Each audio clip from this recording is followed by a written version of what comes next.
Much appreciate your willingness to cooperate with us in that respect. And President Muhammadu Buhari has also met with a delegation from the Zamfara Advocacy Group, responding to concerns raised by the group on security in the state and other parts of the country. President Buhari used the occasion to reassure Nigerians of the capacity of the nation's security and law enforcement agencies to safeguard lives and property of the people, as well as the country's territorial integrity.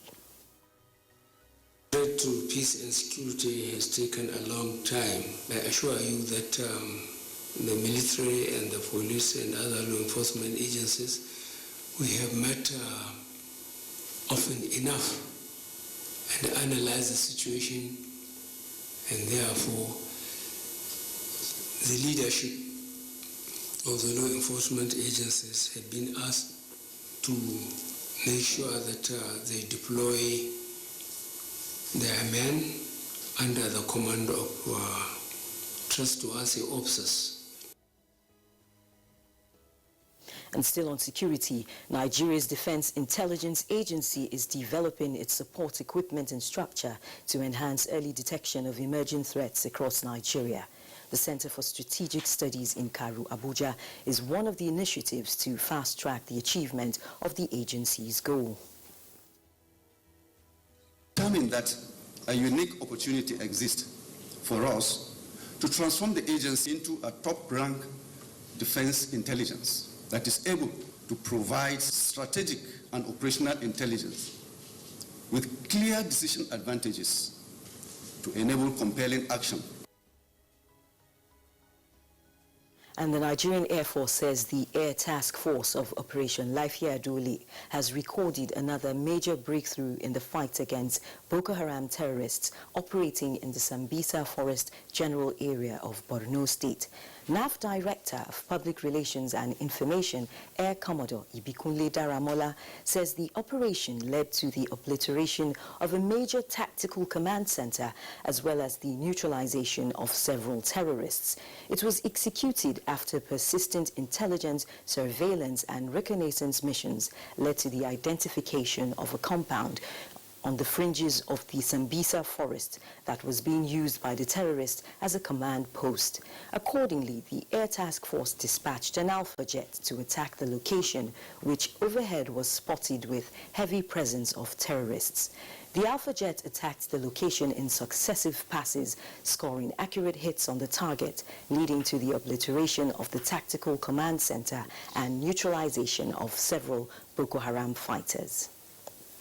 Now, June 12th every year is the National Democracy Day in Nigeria and a work-free day.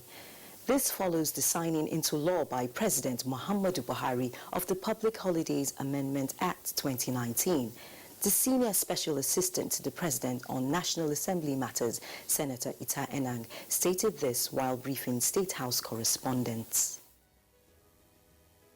This act declares June 12th of every year as a public holiday and Democracy Day in Nigeria. It amends the Public Holidays Act, which now removes May 29 of every year as a public holiday and now makes it June 12th, the Democracy Day, to be public holiday in Nigeria from henceforth. Well, happy Democracy Day in advance. Now, the presidential candidate of the Coalition for Change Party, CFC, Chise Ojinaka, has withdrawn his petition challenging the victory of President Muhammadu Buhari. The first petitioner had a NEC meeting and they decided they want to withdraw the petition. I think they have seen that the president, having reviewed the circumstance of the elections, they have seen that the president won fair and square. And they saw that their petitions are going nowhere. And that's why they decided to withdraw the petition. We are not in that matter. We are not in that matter. So we are not in any way perturbed. Now, Justice Muhammad Ali Garba from the Lagos Division of the Court of Appeal presided over Monday's proceedings at the Presidential Election Tribunal. Justice Garba replaces Justice Zainab Bulkachoa, who recused from the matter. And the issue of drug abuse amongst young people and its attendant consequences on the future of Nigeria has become a major concern for the government, which requires collective efforts in combating the situation. That is why the subcommittee of First Ladies organized the secondary school program as part of activities for the Democracy Day celebration. The film will go a long way to creating and increasing awareness on the ills associated with drug abuse. By the grace of God, we will continue, and peace, prosperity is what we pray for. And that's the news for now. Good Morning Nigeria continues with Kieran and Kingsley after this break. And you're watching Good Morning Nigeria. Now to business. The National Agency for Food and Drug Administration and Control, NAFDAC, takes practical steps to execute new tariffs to encourage MSMEs in Nigeria. Joy also brings us details on business news. In line with the federal government's Ease of Doing Business initiative, the National Agency for Food and Drug Administration and Control, NAFDAC, says it is committed to execute to the latter its rolled out tariffs aimed at encouraging micro, small and medium-scale enterprises in the country. In a new tariff known as listing, NAFDAC representative Mrs. Veronica Nkechezi at an MSME's clinic in Abuja says investors in the food and cosmetics business are being given 50% discounts with a registration pack that lasts for 2 years. It used to be 30-something, now it's about 16%, I mean for the 50%. So you see it's as low as about 17 or 16,000 and 30-something thousand for cosmetics. So anybody giving a consultant 300,000 should henceforth come, from doing that, engaging them, come forth to NAFDAC offices. We are open to receiving anybody, any company that will come and give you the services that you deserve. In another development, the storm created over disagreements by the Securities and Exchange Commission and OANDO doesn't seem to be going anywhere soon, as the Securities and Exchange Commission has officially suspended the 2019 annual general meeting of OANDO PLC. In a statement issued by the apex regulator of the market, it cited the ex parte order of the Federal High Court, Ikoyi, Lagos, as a basis for its decision. Meanwhile, reactions have been trailing the saga, and Rotimi Fakayejo, a market analyst, spoke with NTA's Abolade Salami in Lagos. And the whole genesis of this started when they took the drive of taking up the ConocoPhillips asset way back. A lot of things that did happen is not primarily that of OANDO. We realized then that when the transaction took place, it took so long a time for the federal government to actually give an approval to the transaction. And that this resulted in a lot of debt burden on OANDO. And that is what has actually tumbled their books, bringing it from blue to red.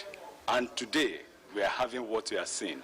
But for me, I believe that the kind of thing that should be at the burner at this point in time should be that what way forward are we going to have? And on trading from the Nigerian Stock Exchange for Monday, June 10th, investors lost 48.42 billion naira as market sentiment remains negative. The NSE All-Share Index dipped by 0.36%. Next is a graphic summary of the closing figures.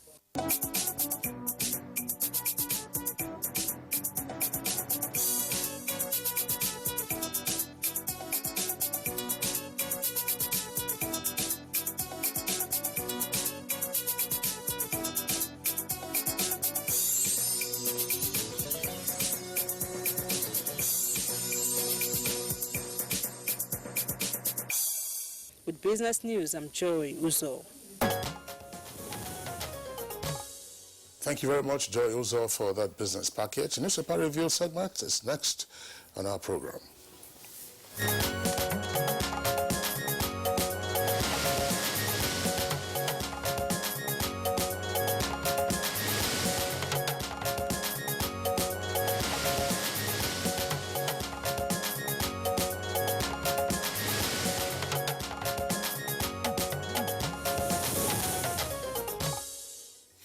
And Bayo Atoyebe, our newspaper reviewer, is already here with us in the studio. Bayo, good morning and welcome. Good morning, Kyria. Good morning, Kinsley. Good morning, Nigeria. All right, Bayo, good to see you. Kyria, of course, as to be expected, the forthcoming inauguration of the National Assembly, that's the 9th National Assembly, is the lead on the front pages of the papers that we have this morning. Let's begin with the Daily Trust. Daily Trust writes, intrigues as Senate President and House Speaker emerge today. With the rider Buhari to APC members, respect party's decision. And under rider, PDP strategizes against ruling party's candidates. And of course, you can see the illustration on the front page there, the seat of the Senate President, 2 contenders. That's the photograph on the front page, the illustration on the front page there. The Senate President, and then the Speaker of the House, of course, on the background, you have the deputies. That's the cartoon illustration. Now, for the Daily Sun newspaper, it's the same story. That's lead with a kicker. It says Lawan versus Ndume. Lawan versus Ndume, the 0R. With a number of riders, court orders open ballot as APC and governors direct lawmakers to support Lawan for Senate President and Gbajabi Amila for speakership. PDP lawmakers boast of having deciding votes. And you can see the illustrations there of the photographs. There are other headlines, of course. We'll return to those headlines. So, Kieran. Yes, the same story is trending in other newspapers. I have here the Daily Independent, but the Nigerian Pilot actually does not have that on the headline, surprisingly too. But let's go to Daily Independent newspaper. The headline, the lead story, vote buying trails National Assembly leadership election. With 6 riders to that, at odds favor Lawan for Senate President. I'm in the race to win, says Ndume. Alemikena Gaya Kalu Omo Agege fight for deputy. APC adopts Omo Agege as deputy Senate President. Ndume, Bago, Kalu, Gaya, shun APC governors. NWC meeting. Party may block nomination of contesting disloyal members. That's what. Let's go to the other headlines. Well, let's Bayo speak to this one. Well, yes, the 9th National Assembly is to be inaugurated today, and most papers are already saying that there are intrigues, lobbying, and scheming that have preceded the determination of who becomes the leadership of the Senate, the President of the Senate, and the Speaker of the House of Representatives, and accordingly, their deputies. After the February-March general election, the ruling All Progressive Party made moves for those within his fold to occupy the lead positions, and specifically with the Senate President and Deputy, and Speaker of the House of Representatives and Deputy. It did this through in-house zoning arrangement and endorsements, and this has attracted those who are in support of it, said it is okay. Those who are against it said consider it as interference from outside. Leadership paper reports that members of the North Central and Southeast have premised their opposition to equity and fairness. Ironically, North Central and the Southeast have historically had the highest benefit, particularly at the National Assembly leadership, especially in the Senate. Since Nigeria gained independence, we have had about 13 Senate presidents. 4 of them have been from the North Central, 7 have been from the Southeast. Other arguments are also, apart from geographical imbalance, are also religious imputations, and these also have their own skewed precedents. So if care is not taken, history is likely to repeat itself. In all, the arguments and the intrigues, by noon or thereabouts today, the Senate President and Deputy will have emerged, as well as 4 other principal officers, and the Speaker, Deputy Speaker, and 4 other will have emerged. 109 senators will determine who is first among equals among them, just as 360 members of the House of Representatives will determine who is first among equals. Yeah, that would be an interesting exercise. Up until yesterday, Rochas Okorocha, senator-elect, one of the senatorial districts in Imo, was complaining that he had not received the certificate of return. He probably will have a copy of the court judgment saying, directing INEC to issue his certificate. Is that valid? Is the case over? Is somebody not going to a higher court? That is not a certificate of return. Well, the court doesn't issue a certificate of return. The court has issued, has given its order to INEC. It's for INEC to now obey it. So we hope by this morning he can scramble to INEC and get his certificate. But there's a possibility that the case could go on, after the first judgment. Is it? Well, that is immaterial. Just for him to, I'm just looking at the numbers. To be part of 109 senators. So less one will be 108. Although, I mean, there's a constitutional provision that a person, who is not a member of a chamber, if the person participates in the proceedings of the chamber, doesn't invalidate the proceedings. But whether he can gain access into the chamber will be a different consideration. Unless, of course, you have some underhand tactics that we will not advocate at this time. There's also a newspaper publication this morning indicating that a court has ordered that the election should be by open ballot. Which election? This election for the National Assembly. Does the court really have the power to give that order? I thought it's an arm of government. Should. But that's must have gone to court to seek that order. The chamber? That's a very important point that you have raised, Kirian and Bayo. Because looking at the stories, there's one of the writers to the headline in the Daily Sun newspaper says, court orders open ballot as APC and governors direct members, The stories in the greater detail on pages 6 and 36. I was looking for the stories and I couldn't immediately locate it. But there is a published advert. We don't normally review adverts on Good Morning Nigeria. There's a published advert in one of the papers showing, the court order, say court strikes down controversial 2015 Senate standing orders. Well, important point that Kirian has raised. What is the level of judicial intrusion into the operations of another arm of government? If they have their rules, what then do you do? You are striking this down, so what replaces the rules? 2011 or what? So, I don't know. This is a very unusual season. It's very unusual, but let's see how it plays out. At the end of the day, at least as Bayo pointed out, by 12 noon or thereabouts, we'll be able to know the results. Our democracy is predicated on check and balances. If a senator or a member of House of Rep feels that within the rules of the legislature, if something is done untowardly by that, and he has gone to court, and a court in this enforcing check and balances rules, are you saying the National Assembly will not comply? Does it make the other process an illegality? If you want to open, or is it an illegality that you open or ballot or? The argument is neither here nor there. Budget proposal is a function of the executive. We have had instances where the National Assembly is proposing budgeting and appropriating money for what it has proposed. Exactly. Okay, let's turn to the Daily Independent for other headline stories on Daily Independent. Just above the nameplate of Daily Independent, Buhari alleges involvement of traditional rulers in bandit attacks. That story is on page 4. Then NBC AIT Repower Resolve Differences is on page 5. June 12th, Abuja Spirit celebrates Abuja. That's by Yinka Oduma King, is on page 47. And now below the, or rather on the left-hand side of the picture story on Daily Independent, there are other striking stories there.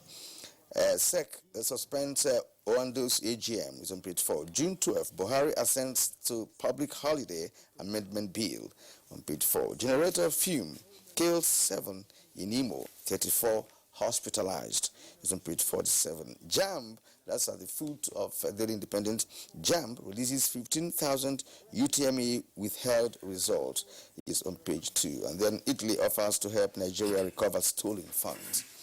That's right. Very quickly, Daily Trust again. We'll take the headlines there and then go over to the Daily Sun. Below the nameplate of Daily Trust, youth gain as state assembly speakers emerge. That's page 4. We recommended Onogan's retirement. That's according to the NJC. AFDB, that's African Development Bank, invested $1 billion on African SMEs and others. That's on page 17. Then, right at the foot of the front page of the Daily Trust newspaper, below the cartoon illustration, says bandits kill 12 in Niger communities. And the Democracy Day, federal government declares tomorrow public holiday. JAMB, of course, clears, as Kirian read earlier, 15,490 candidates accused of malpractices. To the Daily Sun newspaper, And here, piece beside the nameplate, Atiku versus Buhari, Garba replaces Bukachua as tribunal's chairman. And then right at the foot of the front page, just above the strip advert there, Emir Sanusi, anti-graft panel presses ahead with probe. That's page 4. Insecurity, I'm satisfied with performance of security agencies. That's according to Buhari. And signs June 12 bill into law. And also the story on Italy, willing to repatriate Nigeria's stolen funds. That's on page 4. I mean, it's, Kieran, we're discussing this. So Nigerians also took money to Italy. It looks like there is no country in the world other than Nigeria where you don't have looted funds or looted treasures of our country. I mean, it's mind-boggling. See, it is unspeakable as a matter of truth, you know, because if you go to some other countries that had the same experience Nigeria had, you know, growing as a nation, right? Those who stashed money outside the country were given death sentences. Because if you must invest in your country. And people will also benefit from that investment in the first instance. So, we say Italy. There are many more countries. They were just discovering Italy for the first time. That's why you are surprised. Italy for the first time. I'm sure they will, if you mention, go to South America, Latin America, go to Asia, maybe Antarctica and Arctic, you will find, if there are banks in those locations, you will find the Nigerian money is there. Well, a person who is set to pilfer is always a step ahead in intelligence than everybody. And therefore, it will take quite a while to discover all such monies that have been. But it's not only Nigeria that happened. If you remember, Ethiopia suffered such things. In fact, in its own case, it had tons of gold that was in Swiss bank. And soon after the death of Haile Selassie, Ethiopia could not get access to those funds. Even when the whole world was contributing money to support Ethiopia for suffering from drought. You remember Band Aid? I remember 1985. So the good thing now is that even the Western countries now are now conscious of this, and they are now seeing that Africa had been robbed to boost their own economy, and now they should have the conscience to support the initiatives to return such resources. When you look at the level of poverty in Nigeria, and you just ask yourself, so listen, how might this have been redressed if we had the resources at our disposal? Ethiopia is not as rich as Nigeria, let's face it. And so it's almost... But today they are more developed than Nigeria anyway. Why in the manufacturing sector, in science, technology and innovation, they are just there. Is this innovation? No, that's not the point. Kieran, that's not the point I'm driving at. The point I'm driving at, if you were to look at the quantum of Nigeria's resources that have gone out of our country in recent decades, you would just ask yourself where those resources went to and what those resources could have been used for. That's the opportunity cost. We have no reason to be poor. The current Ghanaian president just said a few days ago that resources do not build a nation, that people do. Right, so we had those resources wasted by people who ought to have built on it to develop the nation. Now, let's go to the Nigerian pilot and take more headlines so Barry can now do the final analysis. Nigerian pilot, the story Kingsley read on security, that's Buhari satisfied with the security, is the headline of the Nigerian pilot. It said, security agency is capable, says Buhari, it's on page 8, with 3 riders assures they can safeguard country, people, and property. Says failure of local leadership in intelligence gathering, unfortunate, to meet regularly with security agencies. Other stories say have been read in other newspapers, so let's get to Bayo. Yes. Well, by law now, assented to yesterday by Mr. President, June 12 has now become a national public holiday. And by what the special advisor to the President of the National Assembly says, Senator Eta Enang says, it means that the Public Holidays Act, Cap 378 now, will now have 10 public holidays. Before now, there were 9 specific days that were designated as public holidays. So June 12 has now become a national democratic day. There is news that kidnappers allegedly targeted the convoy of Governor Rotimi Akeredolu along Akure-Ibadan Road. The Ondo State governor said the suspects ran into the bush when his security men fired at the kidnappers. The governor says that he and his colleague are now trying to meet to make sure that that siege is ended. On that same highway, 2 FRSA officials and the Ibadan-based lawyer and a professor of orthopedic surgery were also kidnapped on that road. The governor said security issue is not limited to the masses. He said even the leaders also does encounter them. There is this human interest story. A passenger above an airline was trying to go to the convenience, and she mistakenly opened the exit door. And this was because she was hard-pressed and the aircraft was about to take off. This caused the slide to deploy. You know, when you open the emergency door, the slides will deploy. And therefore, equally, the aircraft could not take off until 8 hours. They had to evacuate the passengers, take them to the hotel, provide them accommodation and dinner. And later, 8 hours later, the Pakistani airline flew and landed at Islamabad, only for the passengers to be told some of their baggage is still in Manchester. All right, that's what you get.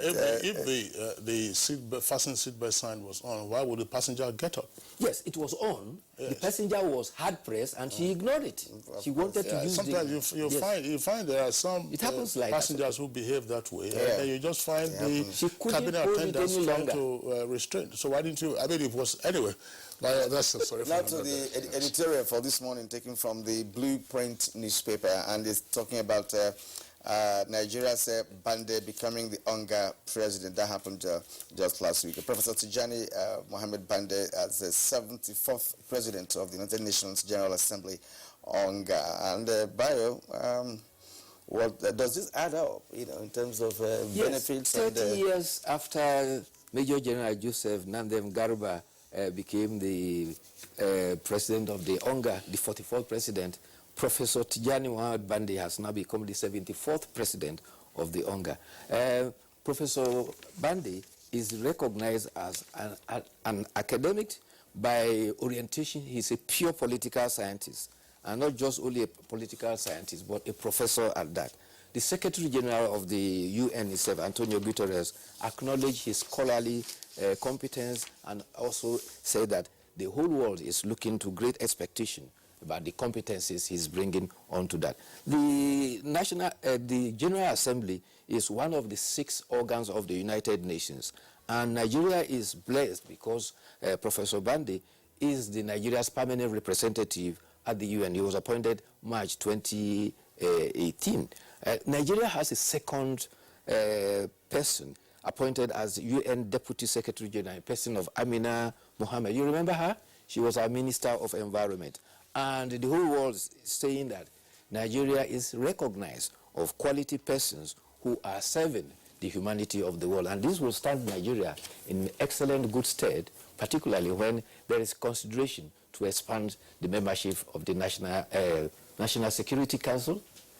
UN Security Council. Yes, that is. Whereby we don't have time, otherwise we would have gone into what should be what are we going to benefit from that? Is it just occupying such a high position, you know, globally? But well, that's okay. At this point, we'd like to thank Bayo Atoyebi for his analysis this morning on Good Morning Nigeria, and also thank you for staying with us up to this moment. Bayo, thank you indeed for coming today. Thank you for having me as well. Tomorrow. You're still watching Good Morning Nigeria. We'll take a short break now. When we return, we will delve into the matter established for today's conversation, and that's on the inauguration of the 9th National Assembly.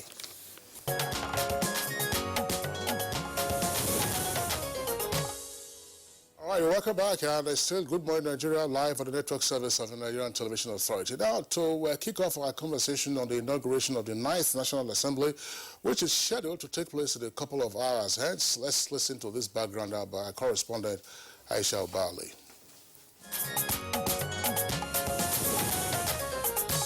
The inauguration of the 4th Assembly in 1999 certified Nigeria as a democratic nation, providing representation for citizens through a bicameral legislature comprising the Senate and the House of Representatives. The inauguration of the 9th Assembly today will mark Nigeria's 20 years of progressive, uninterrupted legislative life. It is a new 4-year tenure about starting, and expectations are high from Nigerians on how this assembly will bring about good governance that ensures sustainable development for the country. In the meantime, they will have to prove their mettle in their ability to elect leaders who will hopefully hold their seal for the next 4 years, and this decision will also speak a lot to the quality of legislature for the period in outlook. Observers believe that this time there should be less external influence, as it was alleged in 2015, though many analysts believe loyalty to party is imperative. But on the other hand, there are fears of having a rubber-stamped legislature, which could lead to a weak democracy if compromise jettisons the choice of leaders with competence, experience, maturity, and commitment. How is the election going to look like? Are the legislators likely to obey the decisions of the party, or they will act otherwise? Why is the election of the leadership of the National Assembly generating much tension?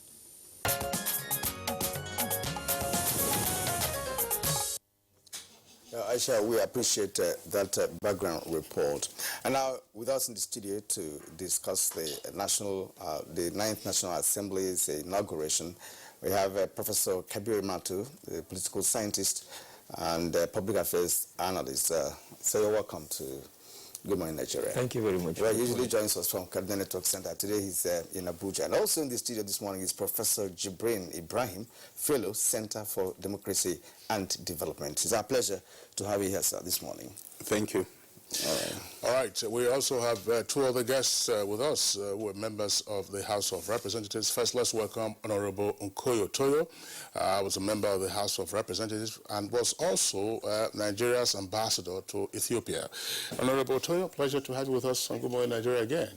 Okay. Also here, Honorable Kehinde Odeneye. He was a member of the 8th House of Representatives. He represented Ijebu-Ode, Odobolu and Ijebu Northeast Federal Constituency in Ogun State. Honorable Odeneye, pleasure to have you with us on this program. My pleasure. Good morning.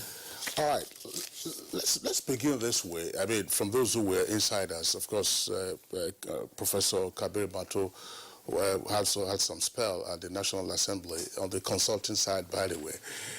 But some commentators believe that we haven't seen anything like what we are seeing now with regard to the election of the principal officers of the National Assembly since 1999.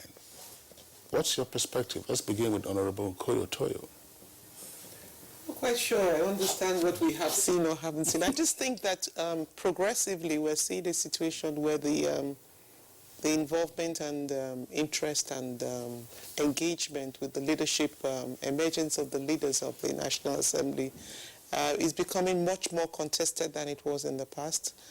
This is partly on account of the recognition of the role of the leadership in the definition of the future or nature of the politics of our country.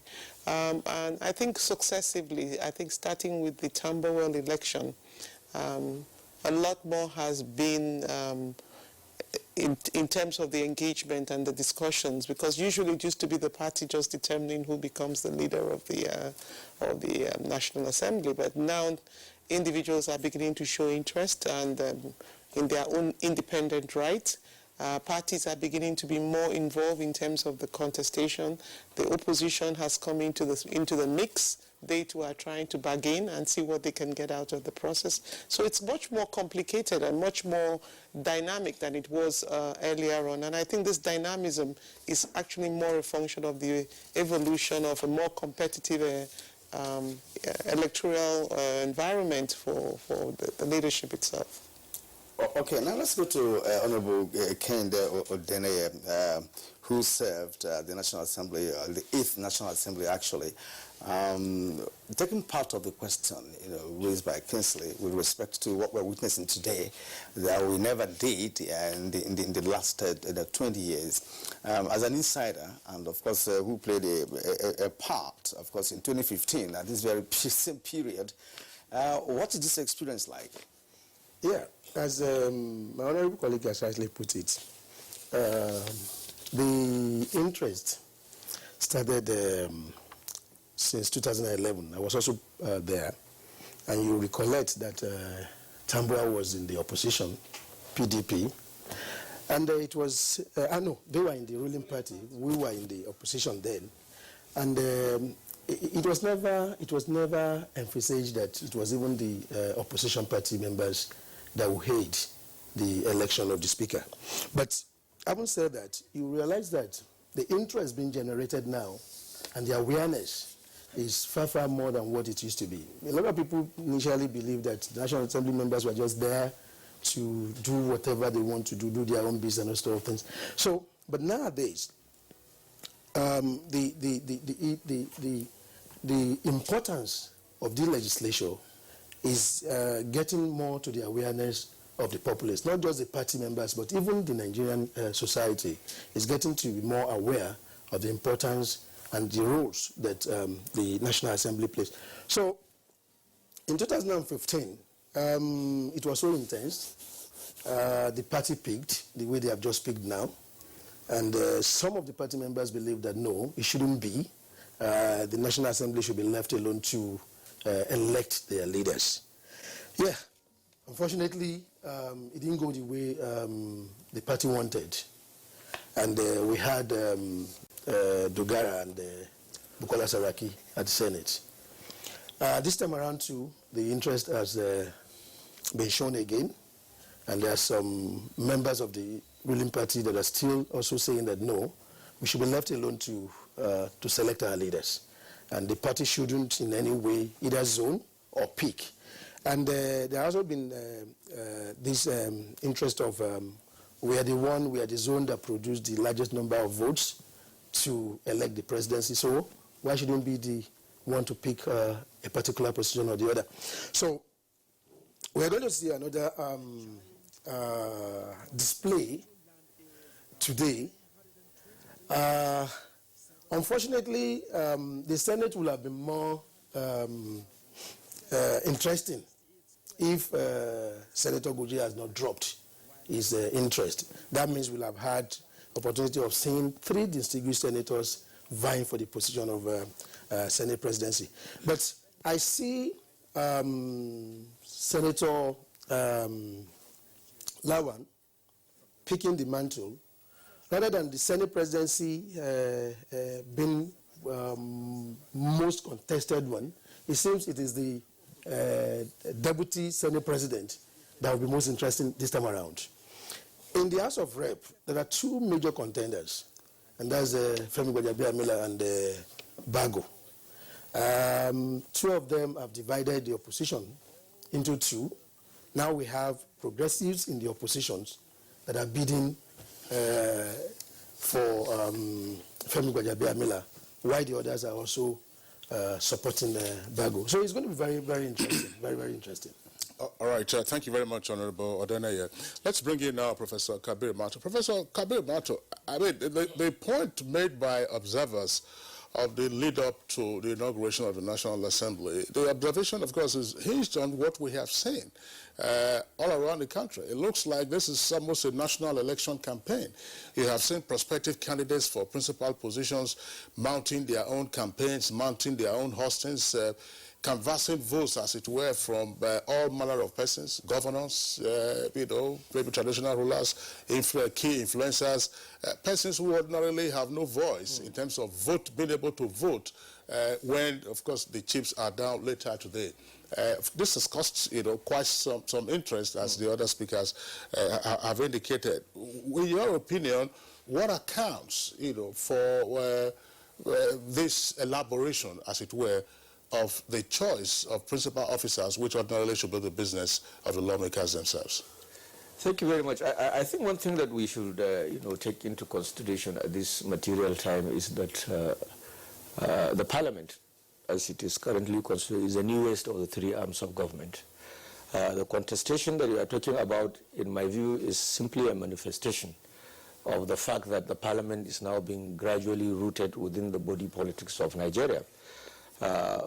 Previously, the executive arm of government itself, especially from 1999 up to around 2007, saw the Parliament as a challenger, not as a partner, so as an opponent.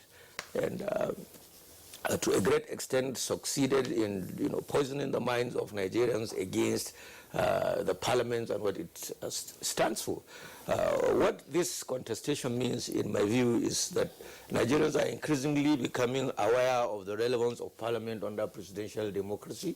That's on the one hand.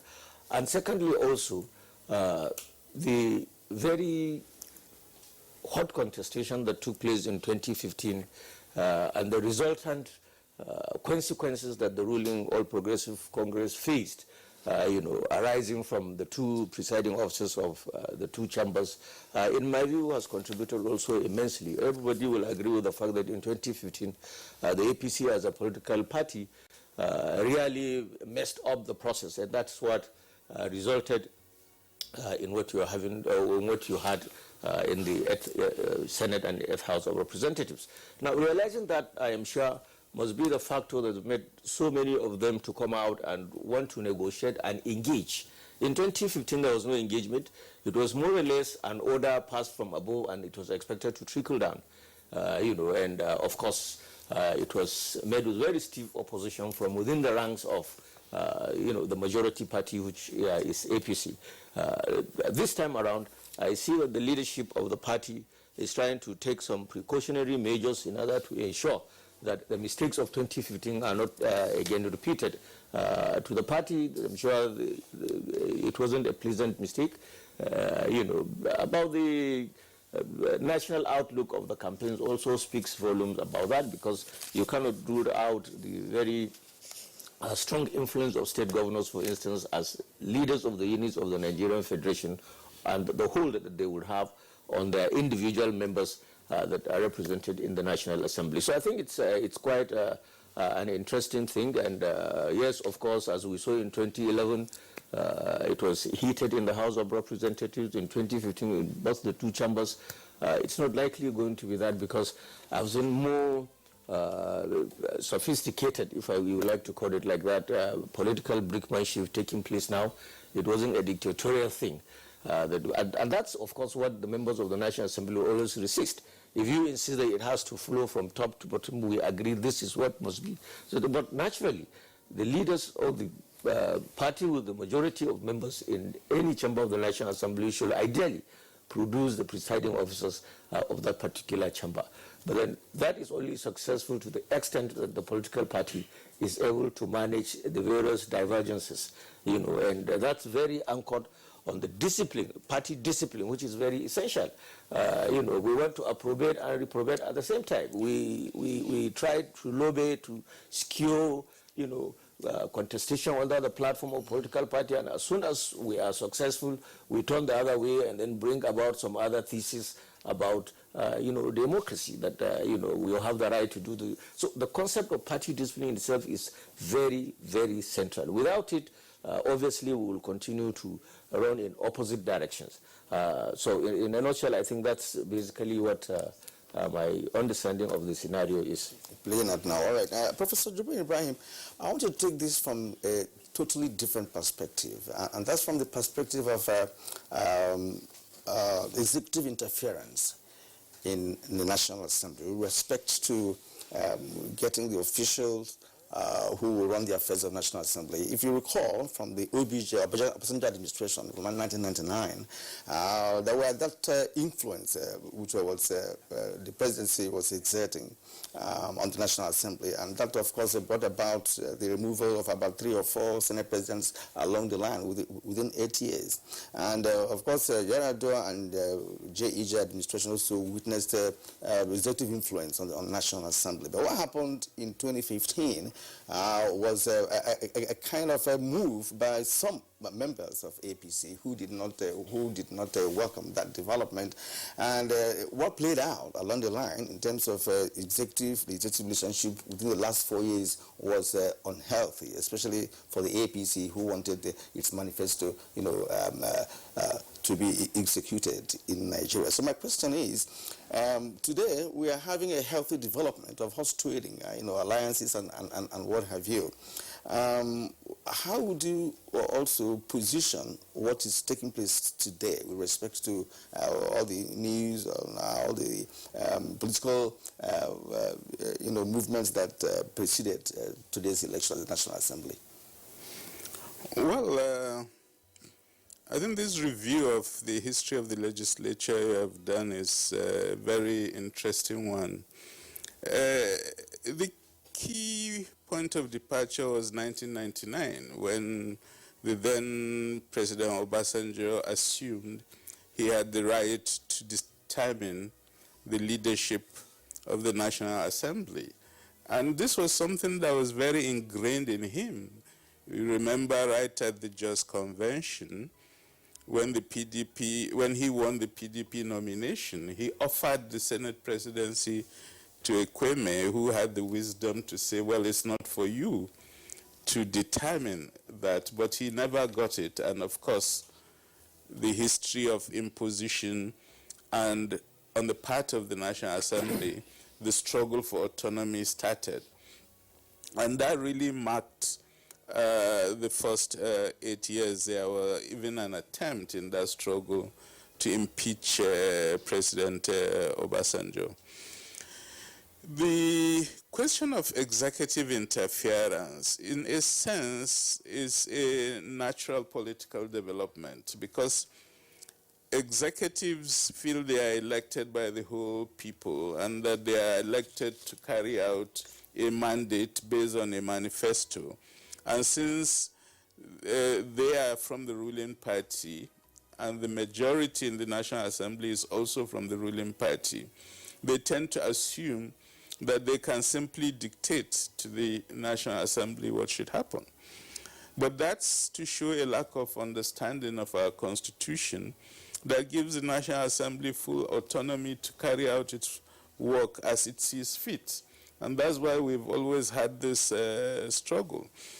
I think we are in a phase that's much more interesting today because the National Assembly fought the fight for autonomy. It won that fight clearly since the 2011 victory of the leadership. The new player in town now is the party itself, because previously it was really the president showing who he wants to exercise that leadership. Now what is happening is that the political party is engaging the process, is trying to be proactive. And by trying to be proactive, they of course set in motion a number of contradictions because we then go back to the concern of the National Assembly. Is the party not interfering or trying to limit the autonomy of the chambers? In that sense, it will be very interesting to see what happens today. But I think what's positive about the whole process is that it's been clear that you can't simply impose anybody.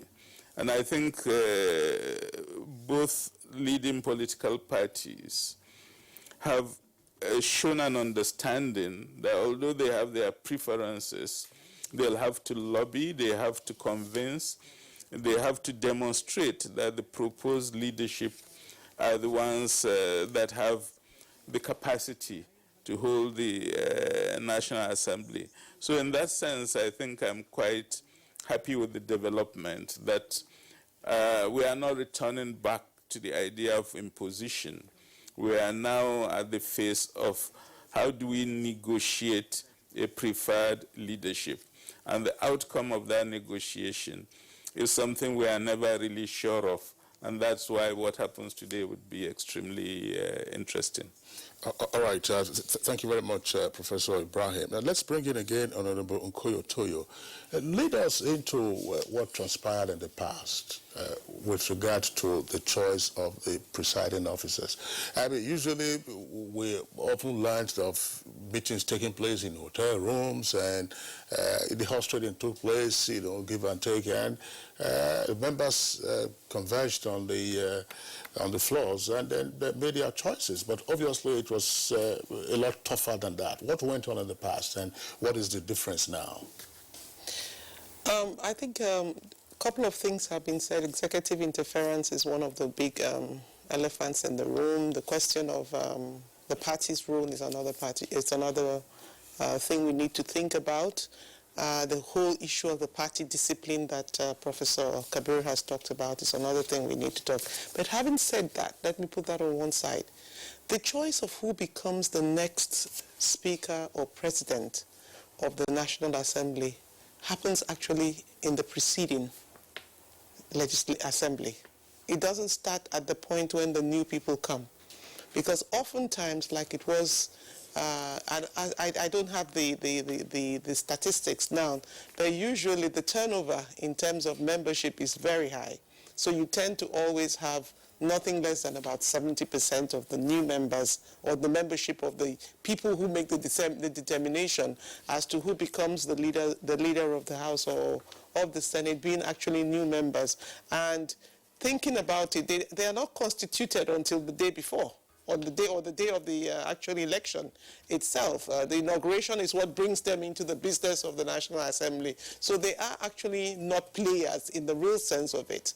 The real players are the people in the preceding in the preceding assembly. So the working of this whole engagement, which plays out itself in the public, starts a couple of months before we actually see it, which is interesting, because at that point in time, when all of that is playing itself out, the question we need to ask ourselves is, what is the dynamics behind that? Who decides who gets to be on that ticket?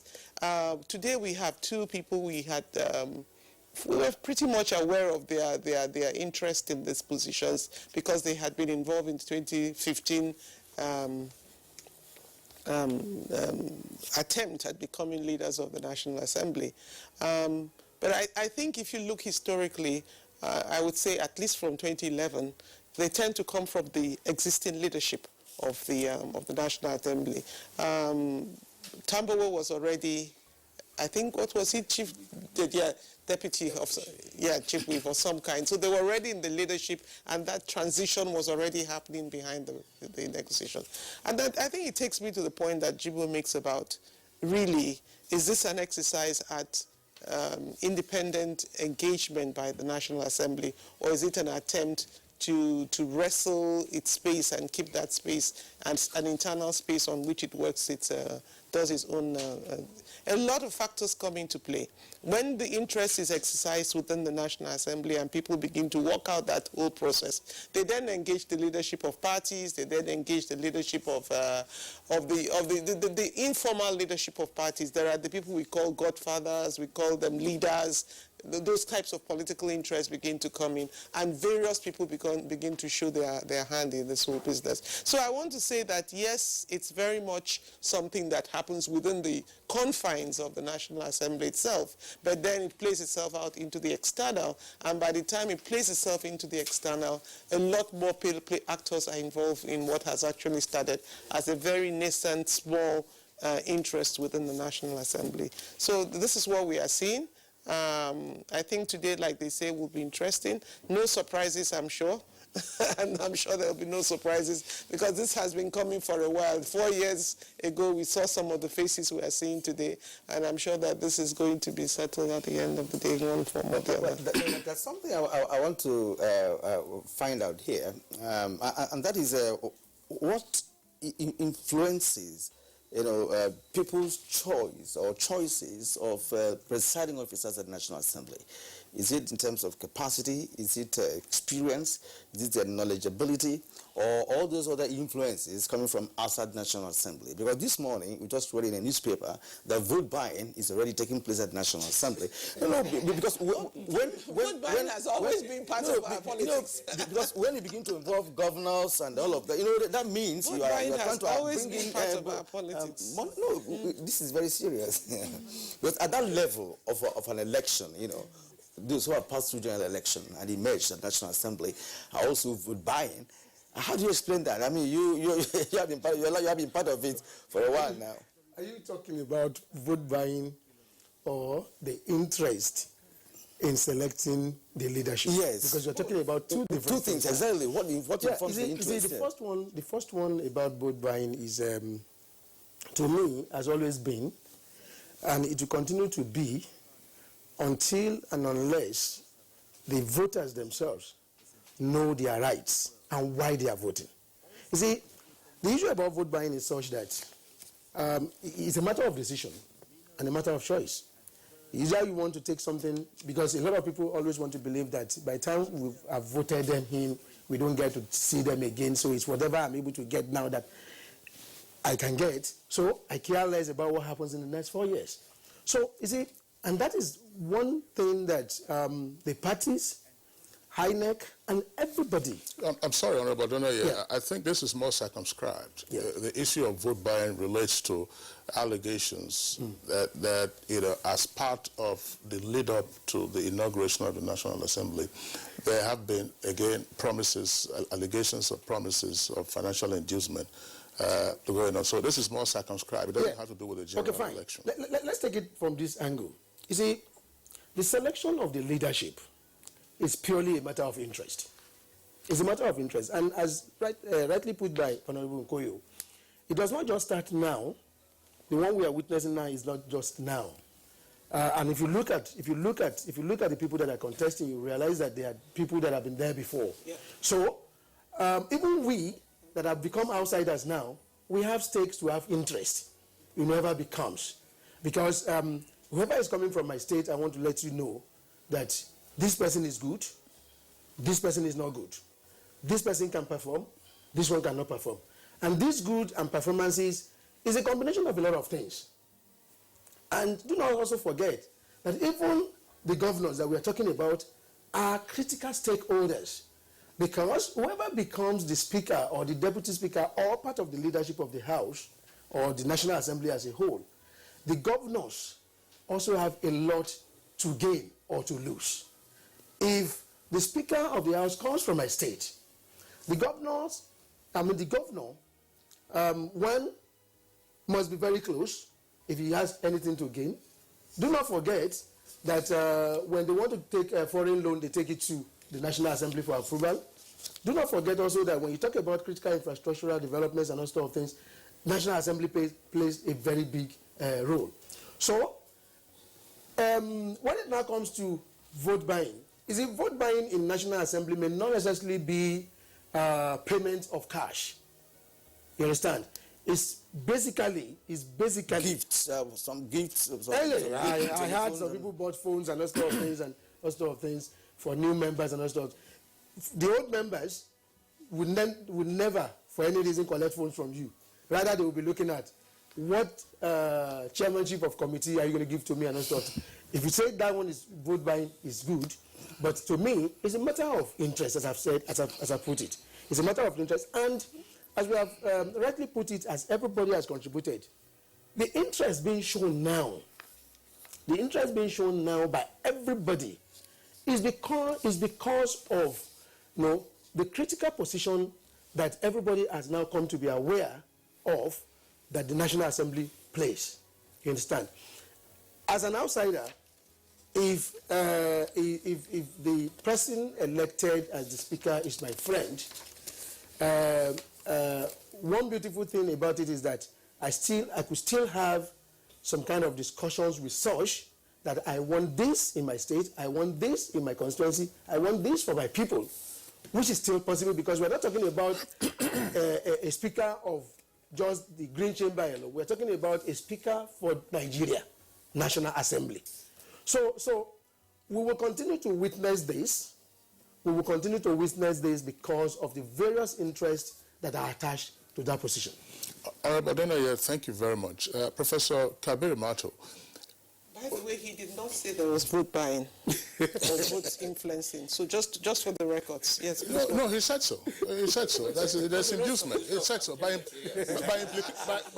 he did not say that. By implication. Casey, be careful about what you put in his mouth. No, I'm not putting it in his mouth. It's right here. I mean, he's contemporaneously. I mean, he can deny that. He says, look, as a member of, I understand. You know, as a ranking member, I would not accept a phone, but I will accept a juicy committee chairmanship position. That's what he said.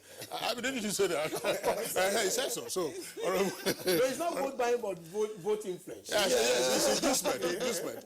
I'm just wondering, Professor, Honorable by association, Professor Kabir Mato. Let's look at this.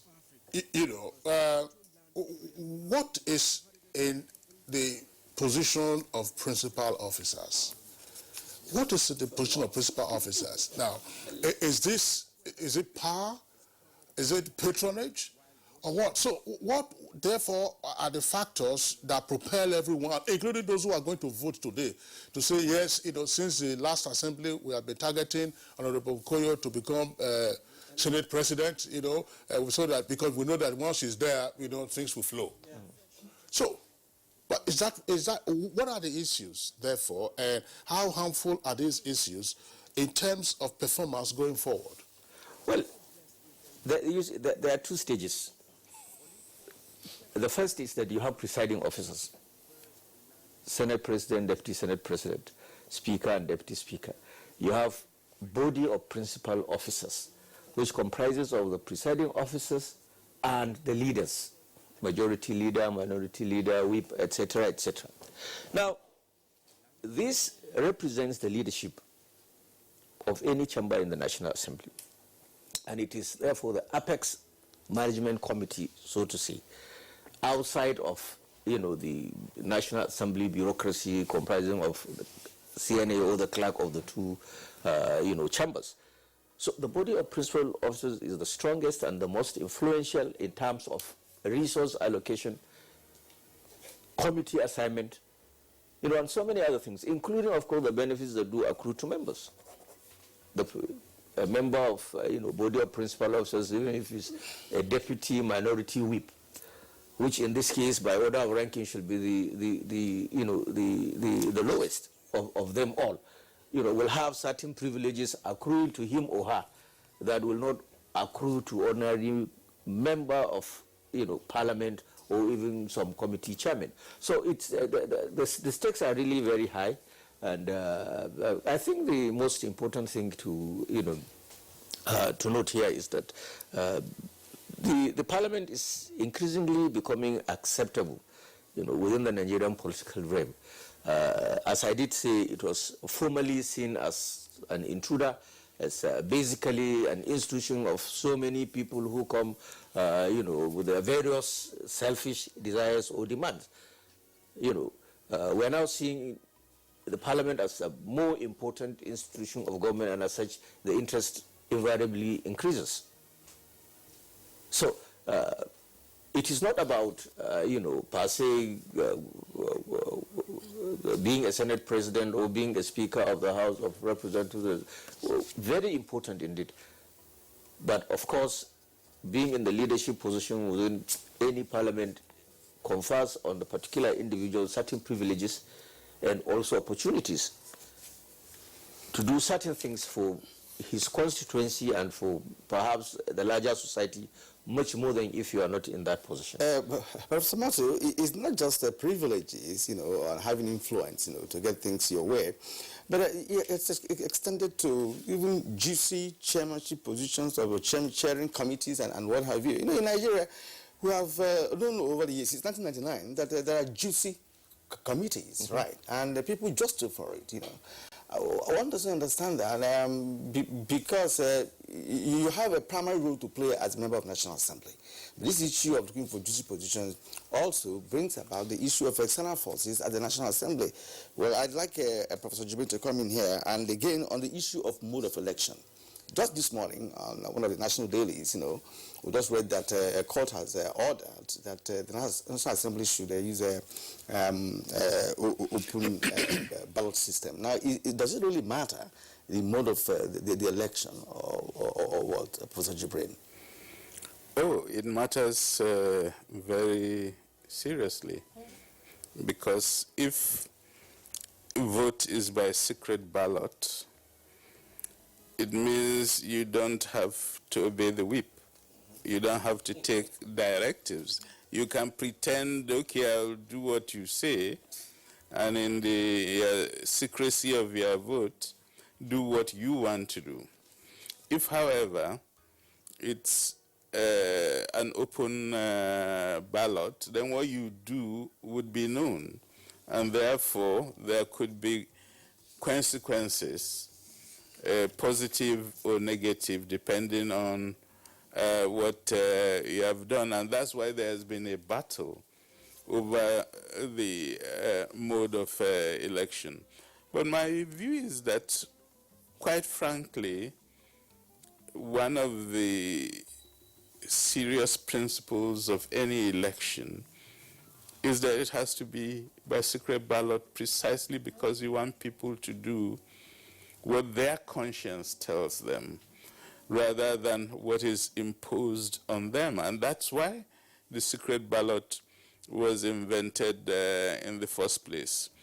What's interesting about the struggle over secret to open ballot is that the ruling party is concerned whether it can have its desired candidate go through. So it means they have doubts. It means that the election is likely to be competitive. We have seen the campaign, and we've never had such an elaborate campaign for the leadership of the National Assembly in our history. That there's been a lot of people saying, yes, yes, yes, I will follow the directive given, I will vote for the chosen one. But if the party itself has been trying to change the mode, it means they are not sure of what their people are telling them. And I think it's interesting that the judiciary would interfere with this process because, quite frankly, the internal mode of organization of each branch of government is internal to it, and another branch is not supposed to interfere. That's what we call the principle of the separation of powers. It's a principle that's very central to our mode of democracy, and I don't think we should allow interference in that process. All right, thank you very much. Honorable Okoyo, there are a number of points that we have on the table right now.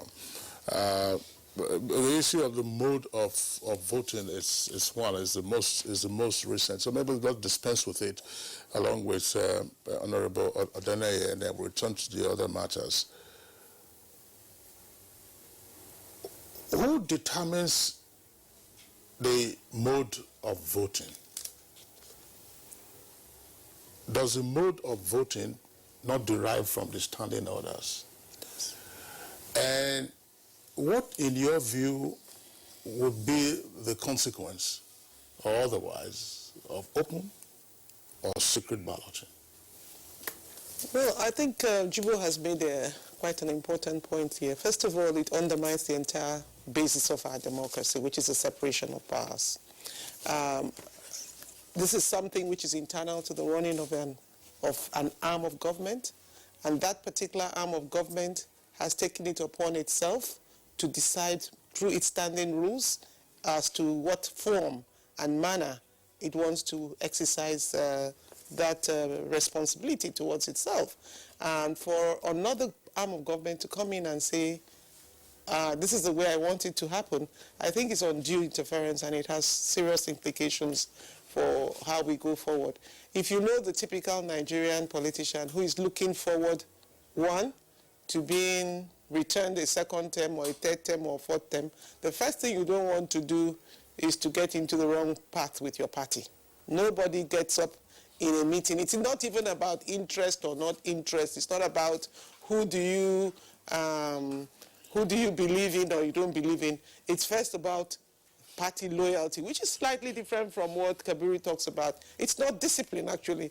It's loyalty, because that whole thing is about interest and how you exercise your interest.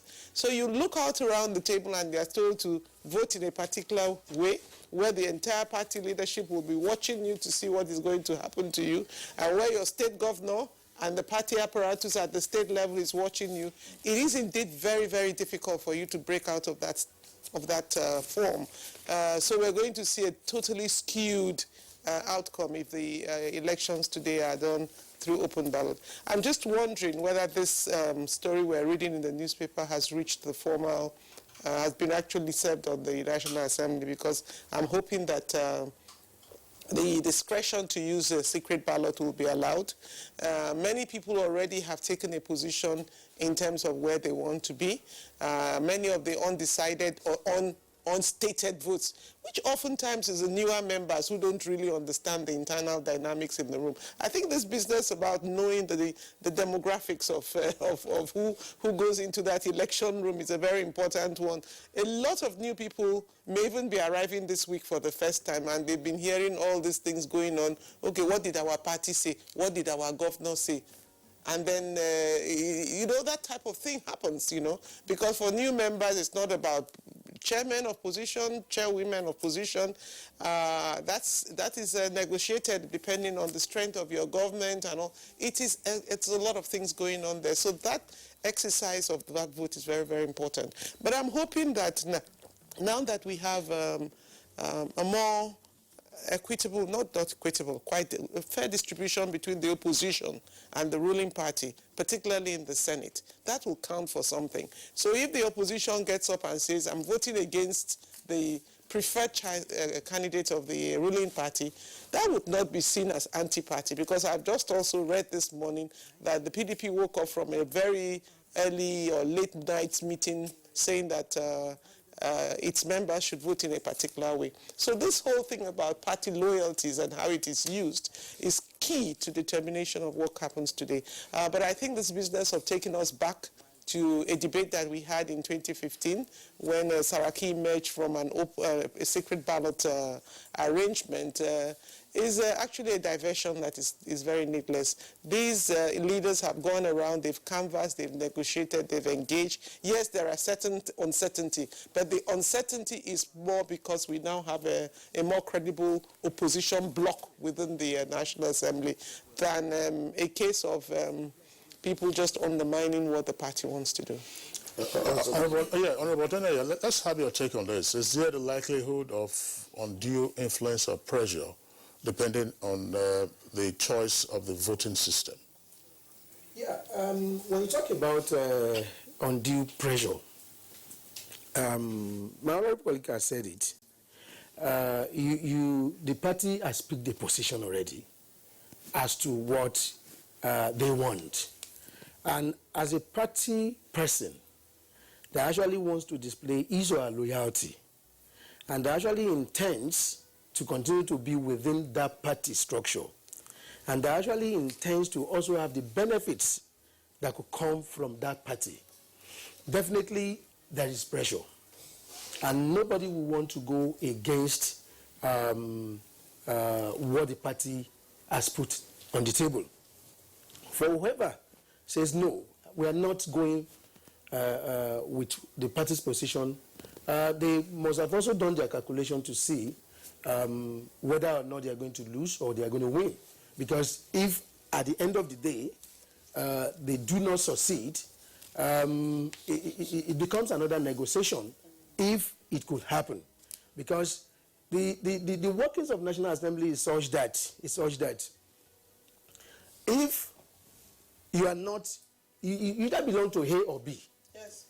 If A wins, everybody that goes with A wins. If A loses, everybody that goes with A loses. And that is the position. So in this case, explain that. Is it a zero-sum game? Well, see, if you are contesting for the speakership position today, I'll be going there shortly anyway. and Honorable Koyo is also contesting. Yes. We have 4 of us here that are going to vote. So is that we'll go with you or we go with her? If you win, definitely you would not leave me that I voted for you, that you know worked for you, and go and take Prof that you know quite well was an opponent or did not vote for you. So and that is one of the pressure. You understand? That's one of the pressure, aside the party's pressure. And you see, in this case, especially as far as today's election is concerned, and as I've put it right before now, the party does not want to take any chances. They went to sleep in 2015, and maybe because we were still rejoicing that we won, as a party, and we did not get it right. But we're not ready to rule. No, it's not as if we are not ready to rule. No, it's not as if we are not ready to rule. We were overjoyed. And unfortunately, the president wanted to be seen as an independent person that wanted an independent legislation. So while the leaders, some of the leaders that understand the place, why they were trying to put things right, the party members and the interested groups within the party were also playing their own. You can imagine if we're going to have an election, an inauguration, and some people were calling you to be in an hotel for a meeting in the same morning that you were going to have inauguration and election. So, but this time around, you were at that meeting. I left the meeting because I knew that the meeting was not going to bear any good fruit. Because you know, in the midnight of that election, in the midnight of that 2015, there were so many stories as to who slept in the office, as to who slept in the car, as to those people that did not sleep at all, as to those people that were having meetings from night to morning. So it was interesting. This time around, we actually had a meeting. Where did you sleep? No. We actually had a, before we got to know that some people actually slept in the car. It was when we got to the National Assembly that we knew that some people did not even go home at all. That they were already, they took their bath and everything within the complex of National Assembly. But this time around, you see, why the party has been, a bit careful is that the episode of 2015 actually not just affected the executive alone, but it affected the whole nation. Yeah. Because a lot of things, it now became an issue where even if the president, the executive was unable to do something, they say, oh, it's because the National Assembly did not support. If the National Assembly could not get something done, they say it's because the executive did not support. Yeah. So we are looking at, and where two elephants fight, it is the grass that suffers. But we are looking at a situation now where it is not as if we are saying that the legislature should become, how do I put it? A rubber stamp of the executive. But we are looking at a situation where there will be a good working relationship, not for the benefit of the party, not for the benefit of the executive, not for the benefit of the legislature, but for the benefit of Nigerians that have voted. All right, thank you for being so frank, Honorable Dene. Thank you for being so frank. Because what I've said has actually exposed what happens in house. Because for some of us who read political science, my two guys are here, Professor Jibrin and Professor Matu, in the course called African Politics. Right? The winner takes it all. Because even the National Assembly, from what you explained, that if you vote for Nkoyo, she will look after you when she gets there. And perhaps if anybody worked against her, obviously the person is left out. Right. So, well, it's okay. We believe that politics in Nigeria is evolving with this kind of interest showed by all stakeholders in just inaugurating the 9th National Assembly. It shows that we have a lot of interest. But we're going to move to other perspectives of this conversation after a short break. You're watching Good Morning Nigeria. We'll take a short break now. When we come back, the conversation continues. Stay with us. All right, so welcome back, and I'm sure Kinsley has the next question. Well, the question, of course, goes to Professor Kabir Mato first. In all of this, what are the likely consequences, assuming the process in terms of the choice of the principal officers, the presiding officers, and then members of the body of principal officers is mismanaged?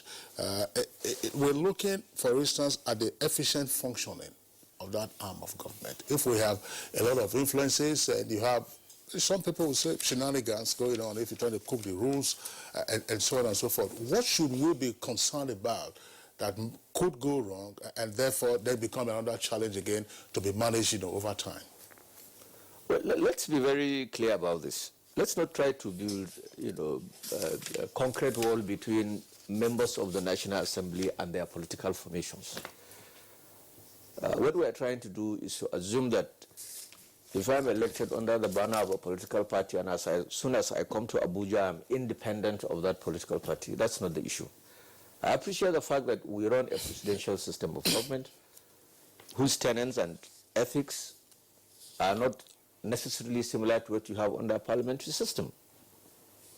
But party loyalty or party discipline are two essential ingredients that will see any democratic system attain successes. Now, the idea of members leaving their various constituencies, coming to Abuja and then deciding for themselves whether they are going to get against the interest of their political formation or even their constituents, in my view, should be severely discouraged. And I think that's basically the issue, that we should pay premium on. What's happening here is that it's not a guarantee that simply because a member of the Senate or House of Representatives chooses to be recalcitrant against the will of his political formation, political party, by contesting for any particular position and he or she winning, will obviously perform as principal officer or presiding officer better than somebody who is supported by the political party. And the argument also conversely. But what I'm saying in essence is that we must encourage, as civilized people, the essence of moving as a collective in order to achieve political victories. It is not possible, for instance, to simply assume that if Bago, for instance, wins the speakership of the House of Representatives, that he's going to be more effective than Femi Gbajabiamila. Now, if you place it, and there's one thing that, in Nigeria, like I keep saying, we try to approbate and reprobate at the same time. Under presidential democracy, this is mainly and mostly established. The two candidates that the APC apparently is pushing forward for the leadership of the two chambers, incidentally, were leaders of the party in the two respective chambers. In the United States of America, for instance, once there is an election and the Democratic Party loses its majority in the Congress, in the House of Representatives, Pelosi becomes the leader of the Democratic Party. It happened recently. She was speaker, the party lost majority, she got back to her party, and when they regained majority, she came back and became a speaker. Now, I don't know why we want to. So these are some of the global best practices we see within the presidential democracies. And even in 2015, some of these did argue very vehemently that, in fact, by the time the APC gained majority in the Senate, automatically it was George Akume, who was the leader of the minority in the Senate, that was to be propped up as Senate President. But for obvious selfish reasons from within the leadership the zoning arrangement as well. Zoning arrangement it was so perfect in 2015, in fact, because George came from Benue State and it's north central region of Nigeria, and there was no president or vice president or anybody of that matter from there. And his state, Benue, comfortably voted for the ruling APC. But for one reason or the other, some people changed the permutation, and that was where the crack developed, and people were ready to move in and distorted the whole system. So they wanted the House of Representatives to have that where Femi was the minority leader, to assume the speakership of the House, but in the case of the Senate, something came up. Some of us spoke against it. Okay, but as lesser mortals, nobody would hear. Now, this time around, what the party is doing, in my view, is simply attempting to establish a convention that you have within presidential democratic legislatures. And so if any member, for instance, that is elected on the platform of APC feels that he is not satisfied with that, I want to think very sincerely that that member is not being very democratic as he is being portrayed to be, but simply, recalcitrant.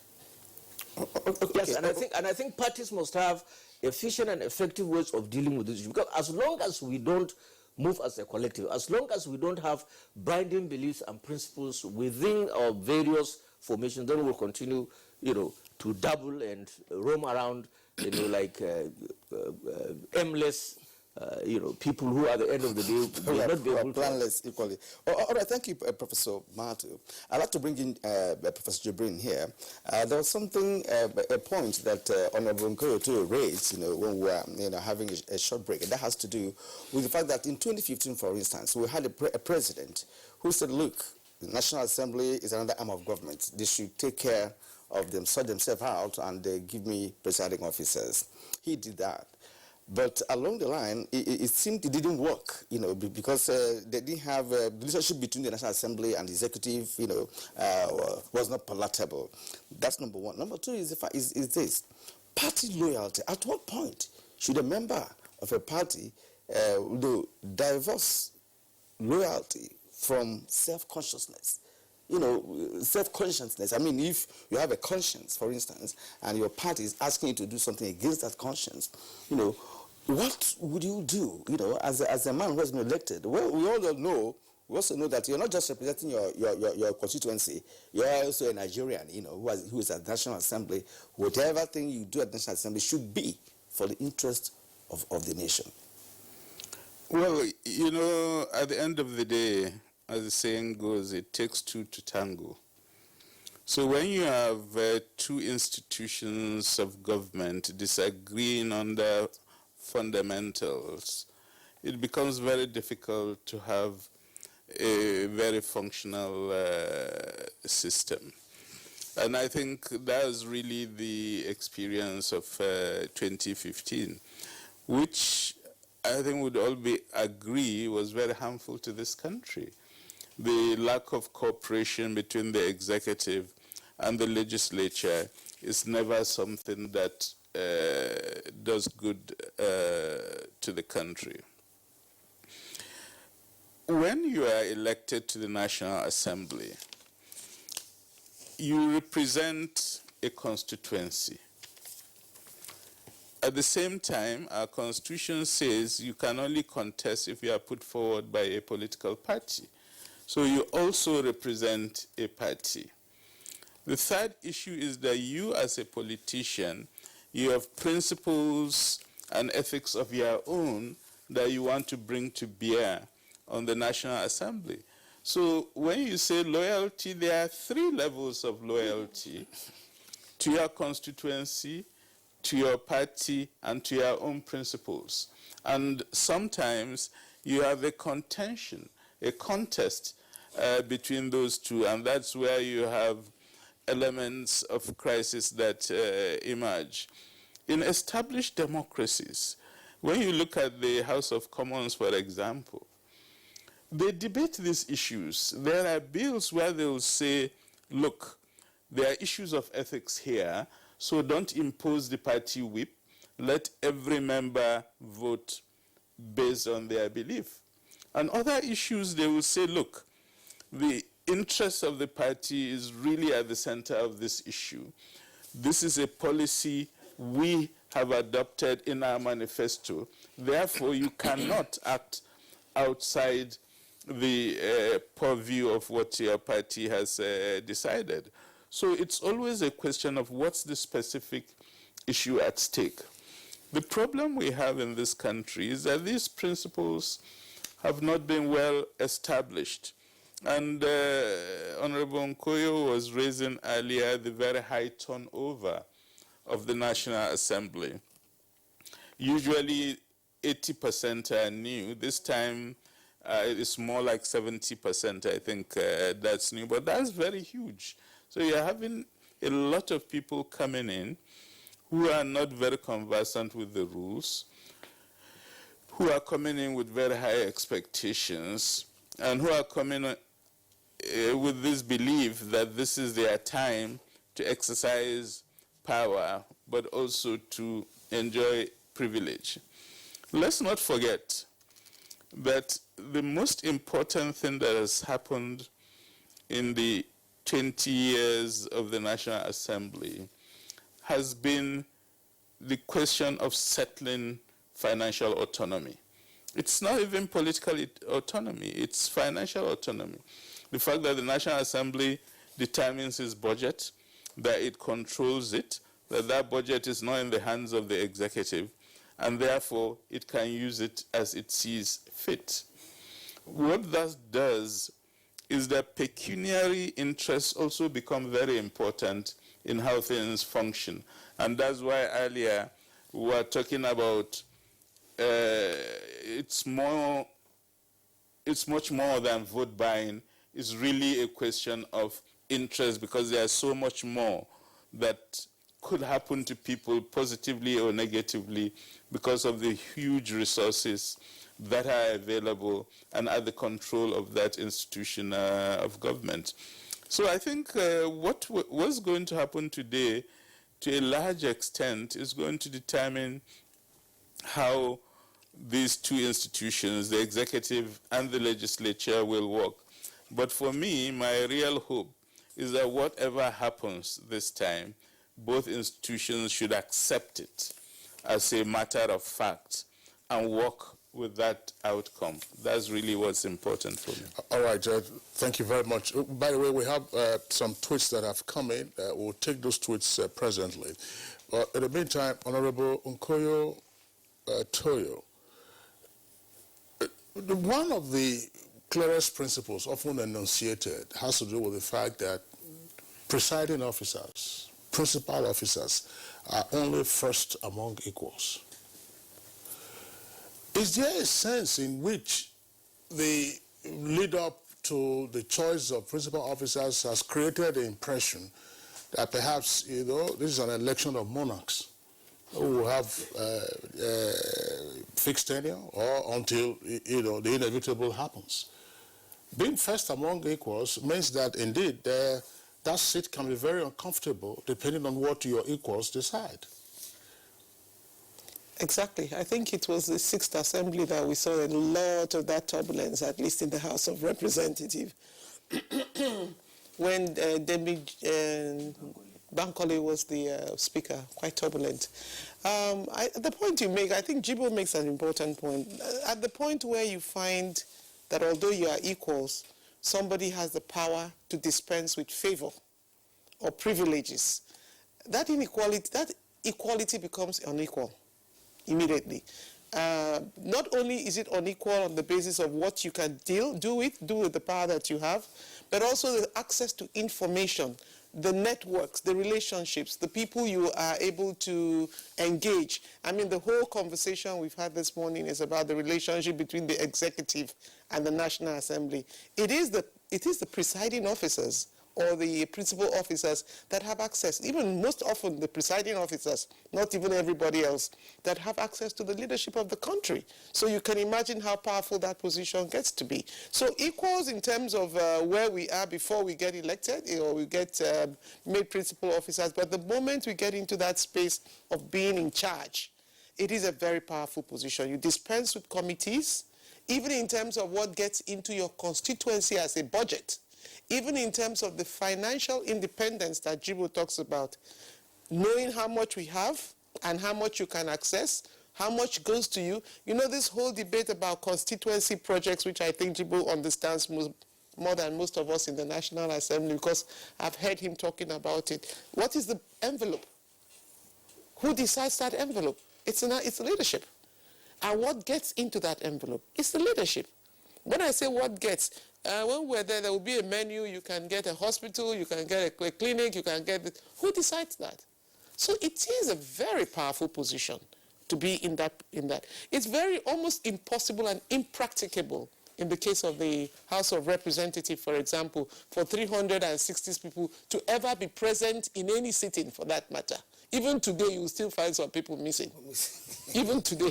So right. It is almost impossible to have that number. So you see, a lot is left to the leadership, and the leadership takes advantage of this to do what it wants to do. All right. Thank you, Honorable Nkoyo, for that analysis. Well, we have been discussing the inauguration of the 9th National Assembly, and we told you earlier that our correspondents are on ground at the National Assembly monitoring events and activities unfolding there, and of course we have updates on what is going on. We are of course hoping to see an election and of course the result of the election.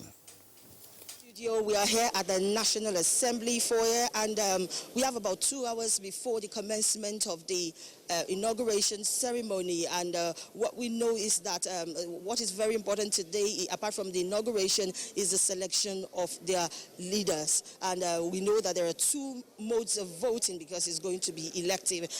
We know we have the open secret ballot and the secret ballot. Now, the open secret ballot entails that you come before the entire house, you pick your paper, you go into a cubicle, there you write who you want to, who you're electing as your leader, and then you come out before the house, again the entire house, and cast your ballot. In the case of the secret ballot, you go into a cubicle and there you do all your voting and the casting of the ballot, after which the box is brought out after everyone has voted, and the ballot will be counted, the votes will be counted. And we also know that in the Senate, there are 2 contenders as we speak, Senator Ahmed Lawan and Senator Ali Ndume.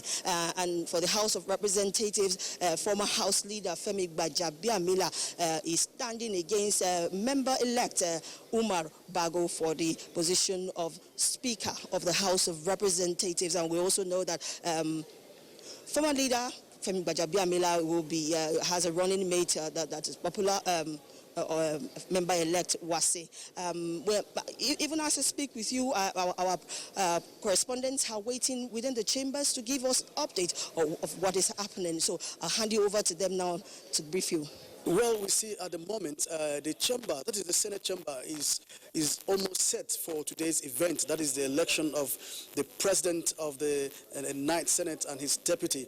Well, this election is supposed to take off by 10 o'clock, and by this time we've seen that the seats, ordinarily the seats in the chamber are always bearing the names of senators, but at the moment you can see that there's no name written on those seats now. The names of the members of the 8th Senate have all been removed, and then what is now attached to these seats are an inscription, Senator-elect. Now, it's after the inauguration today and the swearing in. That is when these seats will be reordered again and then re-identified with names of senators. And that is actually when the Senate President would have emerged, and then from the standing rules of the Senate, it is the Senate President that has the right to assign a seat to a senator-elect, and a senator will not speak during plenary except from the seat he has been assigned by the Senate President. And then in today's event, there is no Senate President before the election. Every proceedings that will take place today will be conducted by the clerk to the National Assembly, Sani Omolori. In fact, he is like the presiding officer of the event before the election of the Senate President. But as soon as the Senate President is elected, now he performs his first assignment, which is delivering a speech to his members and then inaugurate. The clerk to the National Assembly will inaugurate the Senate President and his deputy, while the Senate President now inaugurates other members-elect. It's when that inauguration has taken place that we can now rightly say that the 9th Assembly has been inaugurated, and then legislative business activities commences by the 9th Senate.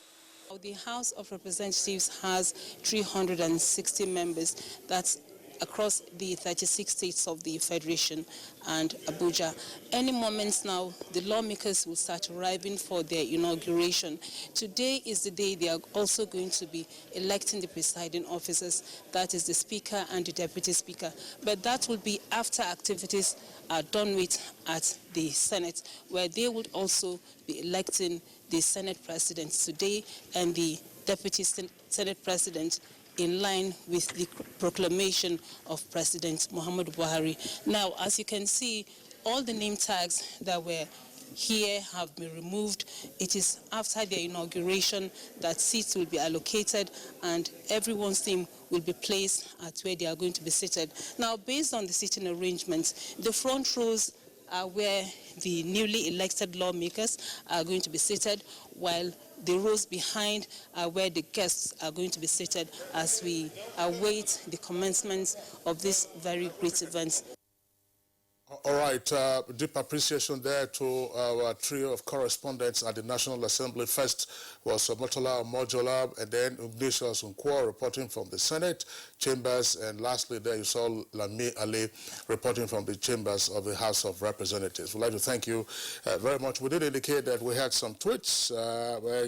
Kirian, Amogbola Hombabs has this tweet. It says, let's put Nigeria first in our affairs. The experience of the last 4 years wasn't palatable. The political impasse, which slowed down the budget process, did a lot of havoc than good.